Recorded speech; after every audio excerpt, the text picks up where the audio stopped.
Mark here and my wife Tara, and welcome to the 10 Acre Woods and welcome to a new year, now 2025.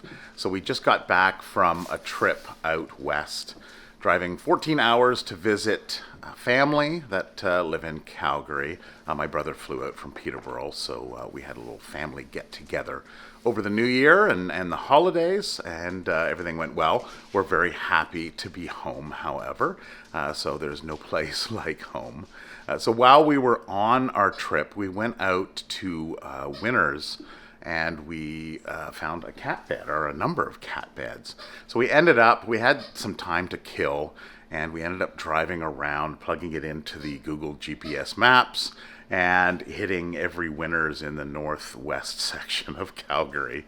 And we found two cat beds that hang, and then two that sit on the floor with feet. The hanging ones, the cats didn't care for them too much because they were hanging. Maybe we will put them on their little hangers, but for now we've just got them set up on this table here. And here is Coda. So he's in one. So this is one of the ones that hang. Coda, do you like your bed? Coda. Yeah. So there's a little hook on the top here, and they actually hang in these here. So we've decided to leave them out for now. Toby's got his toy. That's the squeaking that was going on in the background. Got your toy. Is that your toy? Yes, Mommy got him that toy for Christmas. He likes the toy. Yeah. Here is Aurora. Hi. How you doing? She just ate, it seems. And then we have over here, Nyx was lying in the other cat bed over there, so we had all three of them in there. So she's here now. She's close to her man, close to Tyr. Hi, Tyr. Yeah. No, it's okay.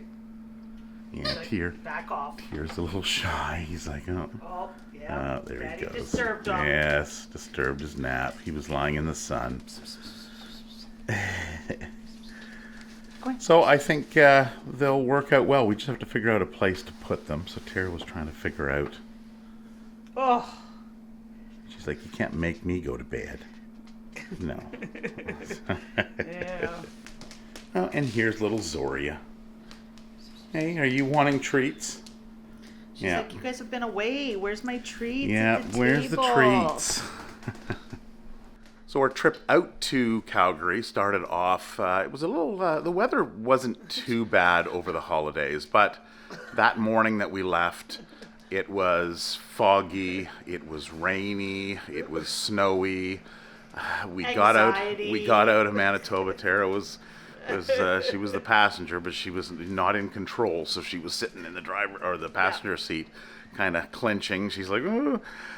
So we got about 6 hours into our drive. It was a 14-hour drive total. We hit Regina into the middle of Saskatchewan, and it had started to clear. And it actually cleared, didn't even realize. We were just, you kind of get into that zone, and then all of a sudden, I'm like, it's clear. I can kind of see up ahead now. This is amazing. So we got into the latter part of Saskatchewan, moving into Alberta, and the sun started to come out, and the roads were dry, and it was really nice. So they didn't have nearly as much snow in southern Saskatchewan and Alberta as to what we have. So that made the trip nice as well. So we made it safe and sound, got out there. We spent just over a week. I think it was 7-8 days we spent out there. Yeah. You left Friday, got back Friday. Yeah, so that would have been 8 days. Yeah. Yeah. So it was a good trip. And when we were out there, of course, we loaded up. If you watched the last video, we loaded up the vehicle with wool, alpaca wool, and sheep wool, because there is a mill about 45 minutes north of Calgary that does both sheep and alpaca. Now, we have one that's about 20 minutes away here. They only do sheep. So we had this alpaca wool, so we thought, well, let's vacuum pack it and shove it into the car. The smaller car. It all fit, and it was great. and we made it out there, and then we did a little bit of filming out there.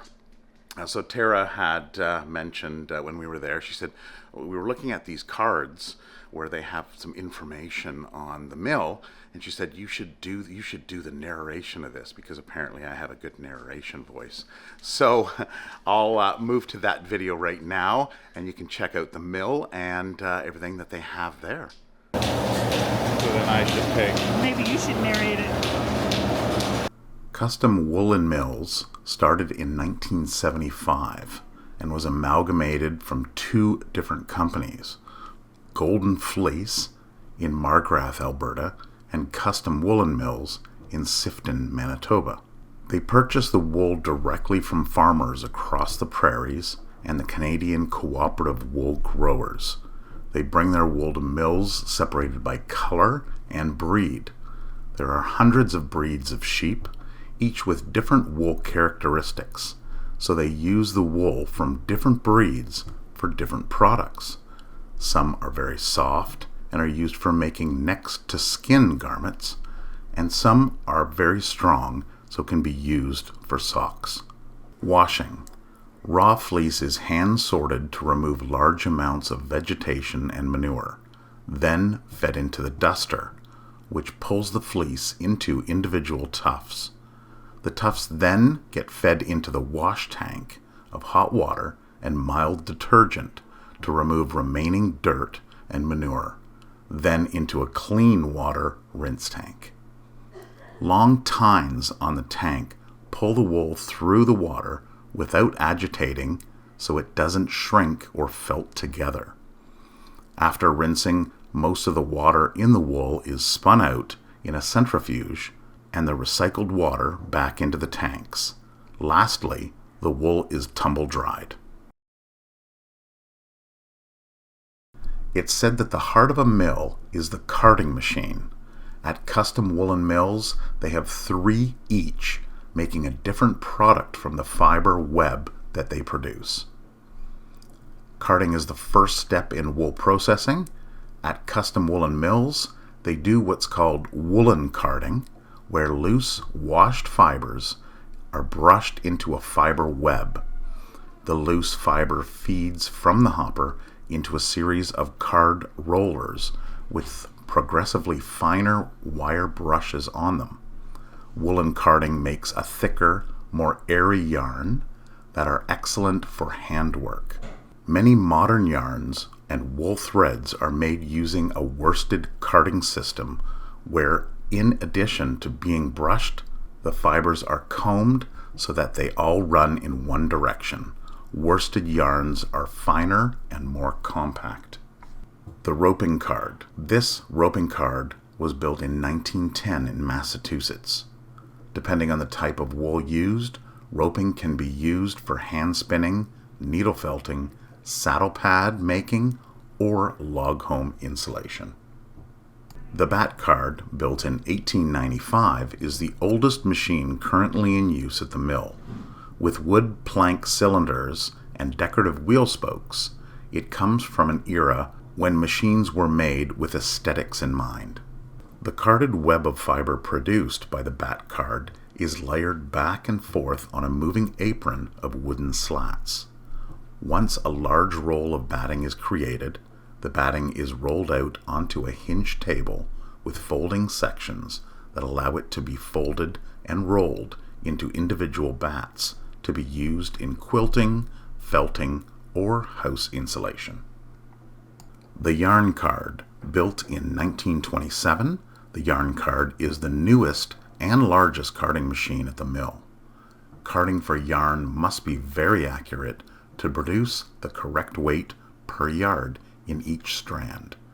To achieve this, the fibers pass through 3 large carding cylinders that run from one end of the room to the other. Once at the end, the carded web feeds into a series of belts that separate the web into 96 individual strands of carded yarn. The strands then wind onto a spool and can be made into bulky, soft spun, or mule spun yarn. The spinning mule was built in 1910. It is one of the only two still used for production in all of North America. It mimics hand spinning by drawing the carded wool strands, then twisting them, then relaxing and winding them onto bobbins. This creates a yarn with lots of bobble, unlike modern worsted yarns, which are spun under constant tension. The spinning mule is the largest generation of Industrial Revolution era spinning technology. The sock knitting machines are the newest machines in the building, dating back to the 1950s and 1960s. They knit work socks on circular knitting machines. The socks are knit in one long continuous tube of socks that feed into a holding bucket. Once the bucket is full, the socks are removed, cut apart, and the toes are seamed closed. Quilting. They make wool-filled comforters, mattress pads, and sleeping bags at the mill, all with a unique sewing pattern on them. The custom Woolen Mills quilting machine was home-built in 1945 by John Wesolowski in Sifton, Manitoba. He welded the head of a sewing machine onto an auger to make the long arm of the quilting machine. Then he put a neck extending up with a bicycle sprocket on it. He created a pattern track overhead out of wood and nails. The bicycle sprocket fits into the track and guides the machine to sew the pattern. So while we were away, we left Tiana, our daughter, in charge of the farm, and we were trying to figure out who can look after the farm. We were just going up. Tiana's big thing was, "Oh, are you going to visit a farm out there?" And no, we're just going to drop off the wool. And she was like, "Okay, well then I'll stay at home." So Tiana took care of the farm. She has a Nara here on her lap. This is usually where I sit. And Anara usually sits on my lap, and here we have Zoria also moving in. She's like, "Well, I want some attention too." So everything went well. Yeah, everything went really good. Yeah. Had some foxes visit while they were gone.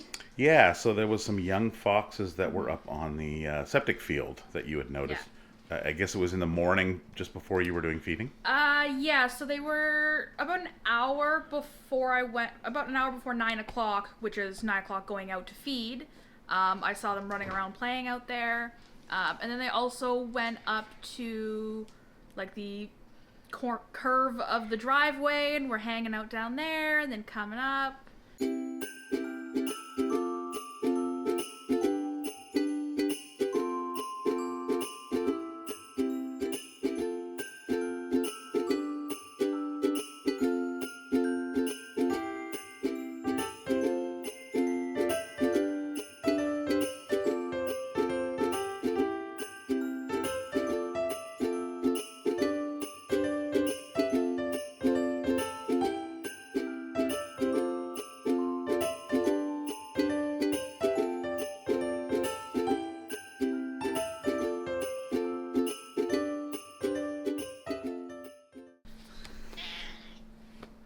Lucifer. You missed us. Yes, all of our animals. Watch the claws. Watch the claws. Mommy'll just do wood. Yeah, I know. There's been some damage here, but hey, that's what you that's a bit much. That's what you get for having all these cats, right? I think the biggest thing is that, yes, I know how to clean. Yes, I know how to redo furniture. Yeah. And no, if you're smart, it's not a lot of work. Well, and it's not too bad. You were petting him. Usually, like, he is pretty good. When we got this furniture, it had, you can see down at the bottom here, it's got these little wood, they're like fence post tops. And the reason for it is the legs were smaller. And at the time, we had a Roomba that wouldn't go underneath the couch. Yep, Bob the Roomba. And we actually removed the original feet and put these on, and they're just little wooden feet. Now they make good scratching. And now Lucifer will go up and he'll actually scratch the wood itself. And having enough scratching materials around that they can do do their bid on, then Well, they don't usually do the And I mean, furniture. these chairs have had cats, and these cats for, I mean, how old are these chairs? 10 years with the fabric on it. Yeah. And I mean, it's a heavy duty upholstery It's a fabric. and corduroy, The cats, yeah. The cats can scratch it all they want. So you know, knowing Oh, and there we being go. smart, Oh, stretch. right? Now the older couch will be replaced with, like Mark's couch needs to be replaced. Yeah. Oh, yeah. So you could never do this to her a couple months ago. She's come a long way. It's Tiana's nails. Yeah, and she's realized, oh, yeah, affection from humans is good. I like it. Now it's Eros that we need to, and Tyr, I don't think Tyr's ever going to come around, but I can touch Eros's tail. yeah. Tyr runs for Tiana when she opens salmon. No, and he can. Yeah. Can. He hears a can and he thinks it's fish. Yeah. So he comes running and then he cries and wants it. Yeah, Tyr's from the streets. He knows that sound. Hi, Eros. Hi. Yes, we can't quite pet you yet, right? See, he does come, but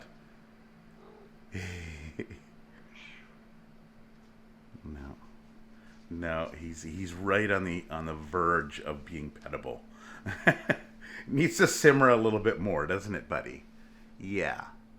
Yes. So Tara, you had a gift from our hay people. I did. Oh my goodness. DNA Ranch. I've always wanted a Highland cow.